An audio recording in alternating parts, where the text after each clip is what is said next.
सर्वज्ञांना या ठिकाणी येऊन 800 वर्ष होऊन गेलेत. नवे नवे 800 वर्षापासून सर्वज्ञांचं या ठिकाणी वास्तव्य आहेच. बघण्याचा दृष्टिकोन आपला वेगवेगळा असतो की येऊन गेले ह्या शब्दामध्ये स्वामी इथं नाही आहेत असं होईल, परंतु स्वामी 800 वर्षापासून इथं आहेत याच्यामध्ये स्वामींचं वास्तव्य आजपर्यंत जिवंत आहे हे आपल्या निदर्शनास येईल. या पंचक्रोशीमध्ये बरीचशी गावं आहेत, या पंचक्रोशीमध्ये बरीचशी ठिकाणं आहेत, या पंचक्रोशीमध्ये बरेचसे संस्थानं असतील, बरेचशा काही जागा असतील.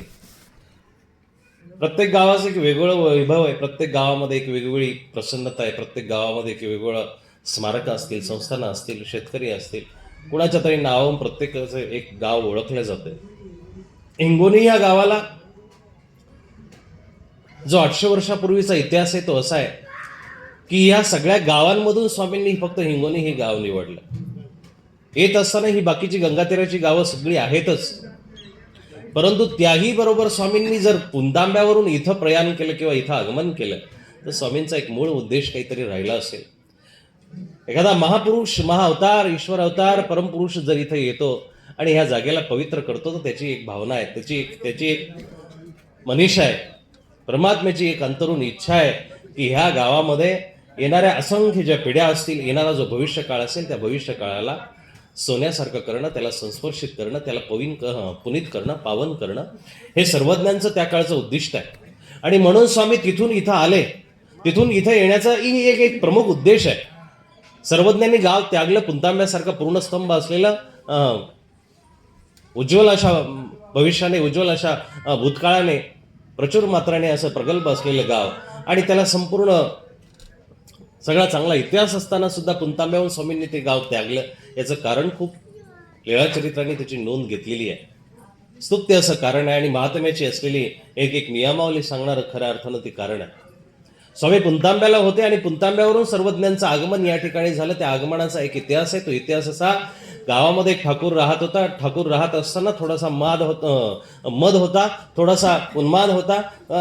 आपल्या असलेल्या संपत्तीचा, आपल्या असलेल्या द्रव्याचा, आपल्या असलेल्या पदाचा, आपल्या असलेल्या प्रतिष्ठेचा कुठंतरी मद झाला, कुठंतरी उन्माद झाला, आणि त्या उन्मादा खातीर त्या ठाकूराकडून, त्या व्यक्तीकडून एक चूक घडली. ती चूक अशी, गावामधली एक गरिबाची स्त्री आहे आणि त्या गरिबाच्या स्त्रीवरती याची वक्रदृष्टी गेली, वाईट नजर पडली, आणि नजर पडल्यानंतर त्या स्त्रीची छेडछाड काढण्यात आली त्या ठाकूराकडून. ठाकूर म्हणजे त्या काळाचा एक प्रकारे राजा, त्या समयाचा एक चांगला प्रतिष्ठित असलेला, त्या समयाचा एखादा प्रमुख असलेला गावचा तो मानकरी आहे. पण एक चूक अशी घडली की ती चूक नगण्य आहे.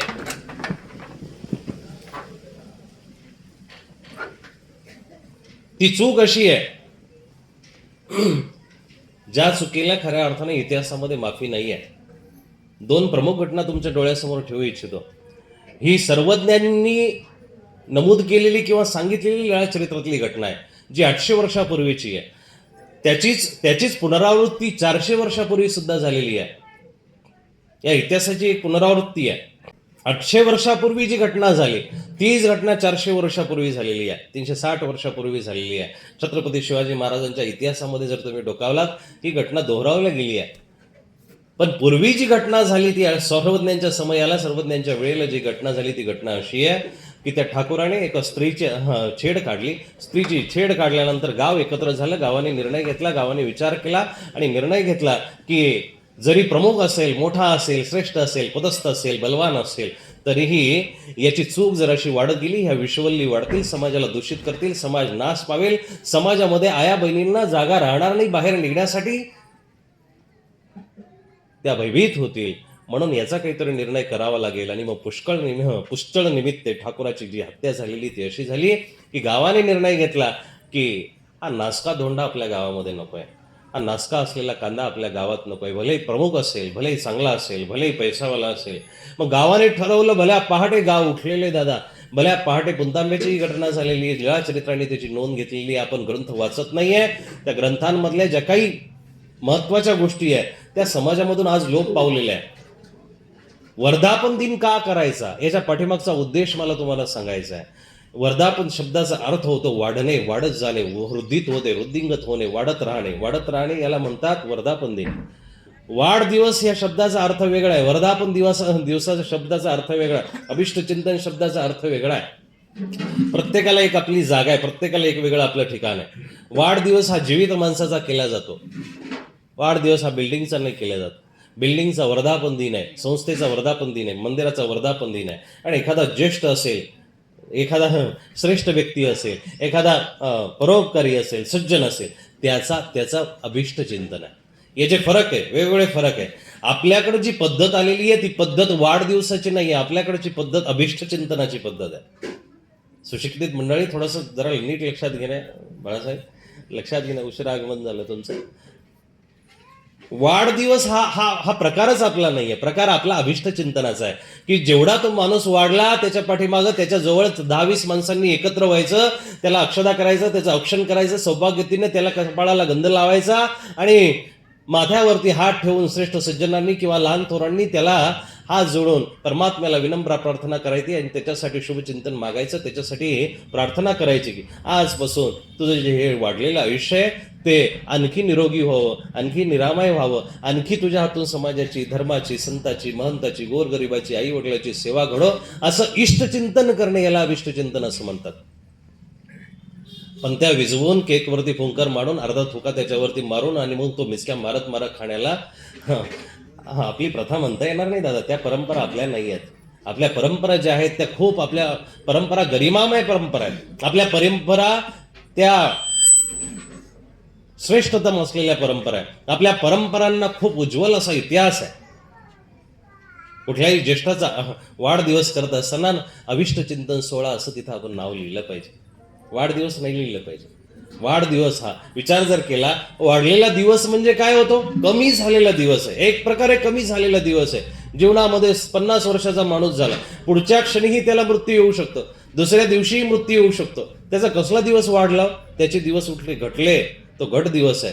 म्हणून आपल्या संस्कृतीला समजण्यासाठी आपण या कार्यक्रमांनी येणं गरजेचं आहे. उपस्थिती खूप दुर्मिळ आहे, उपस्थिती खूप कमी आहे, परंतु बेबीच्या देठापासून तुम्हाला सांगावंसं वाटतं दादांनो, आज आपली संस्कृती आपण जर जपून ठेवली नाही, आज आपला धर्म आपण जपून ठेवला नाही, अनेक असे विधर्मी लोक आपल्यावरती टपलेले की जे आपल्या धर्माचा नाश केल्याशिवाय, संपवल्याशिवाय राहणार नाही. आणि बाहेरच्या चोरापासून रक्षण करता येईल हो, त्याच्यासाठी भिंती बांधता येतील, त्यासाठी कठडे बांधता येतील, तार कंपाऊंड लावता येईल, कुत्रे बांधता येतील बाहेरच्या चोरासाठी, बाहेरच्या व्यक्तीसाठी. पण घरका भेदी लंकाट आहे. घरातच जर दुश्मन असेल, घरातलीच माणसं आपल्याच धर्माची दुसऱ्या एका संप्रदायाची माणसं ह्या संप्रदायाला हिनवतील, त्या संप्रदायाची माणसं त्या संप्रदायाला हिनवतील आणि आपापली जशी अशी दुरी वाढत जाईल. अहो, नदीचं पाणी कुठल्याच काठाचं नसतं दादा, लक्षात घ्या. उदाहरणासह सांगतो, नदीचं पाणी कुठल्याच काठाचं नसतं. नदीचं पाणी हे समुद्रापर्यंत जाण्यासाठी असतं.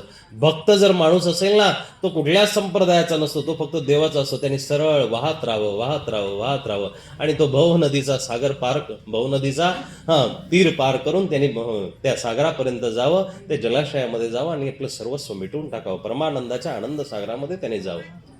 हा खऱ्या अर्थानं भक्तीचा आशय आहे. वर्धापन दिनाच्या निमित्ताने तुमची भक्ती वाढण्यासाठी मला या जागेचं महत्त्व सांगायचं. पुणतांब्याला स्वामी राहत होते आणि राहत असताना एक घटना घडली. सकाळी भल्या पहाटे गाव उठलेले, गावाच्या सगळ्या मंडळींच्या हातामध्ये, स्त्रिया असतील, लहान लेकरं असतील, मुलं असतील, सगळ्यांच्या हातामध्ये काही ना काहीतरी वस्तू आहे. दगड आहेत, काठ्या आहेत, नवे नवे वेगवेगळे प्रकारचे शस्त्र आहेत.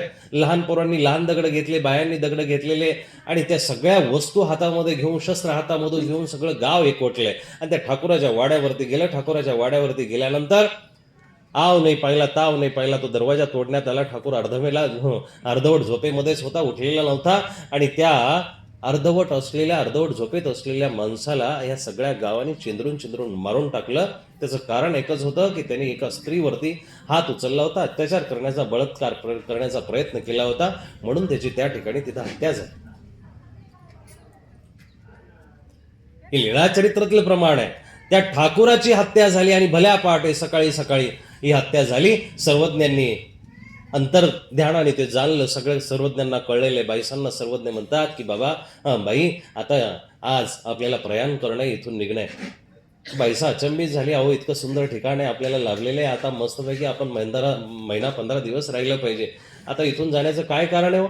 स्वामी म्हणतात नका, आता ही जागा आपल्यासाठी अपवित्र झाली. या अपवित्र असलेल्या जागेला महात्म्याने राहू नये. हिंसा आवरते ती स्थानी महात्म्य असू नये. ज्या ज्या ठिकाणी वाईट घडेल, ज्या ज्या ठिकाणी चुकीचं घडेल, ज्या ज्या ठिकाणी पाप घडेल, तिथं साधू संतांना राहण्याची जागा नसते. तिथं त्या साधू संतांना आपण बोलू सुद्धा नाही. बऱ्याच वेळा प्रेमापोटी एखादा खाणारा पिणारा असतो, तो म्हणतो बाबा आमच्या घराला पाय लावा. कसे पाय लावायचे बाबा? तुझ्या संपूर्ण जीवनाला पापाने हिंसेने पाय लावलेले आहेत. नवे नवे तुझं संपूर्ण जीवन हिंसामय झालेले, पापमय झालेले, आणि मग तुझ्या घराला पाय लावून, आमचे पाय लावून तुझं घर कशाने पवित्र होणार आहे? मुळात हे क्षेत्र पवित्र होणं गरजेचं आहे, हे घर पवित्र होणं गरजेचं आहे, ही कुडी पवित्र होणं गरजेचं आहे. आपण पवित्र काय करतो? घर झाडून पवित्र करतो, मंदिर झाडून पवित्र करतो, शर्ट धुवून पवित्र करतो, बिस्तरा झाडून पवित्र करतो, आणि मनाला लागलेले मळ, शरीराला लागलेले मळ ते कधी पवित्र करायचे? ते पवित्र करणं गरजेचं आहे दादा. बाळासाहेबांच्या इथं म्हटलेलं भजन मला इथं परत आठवलं.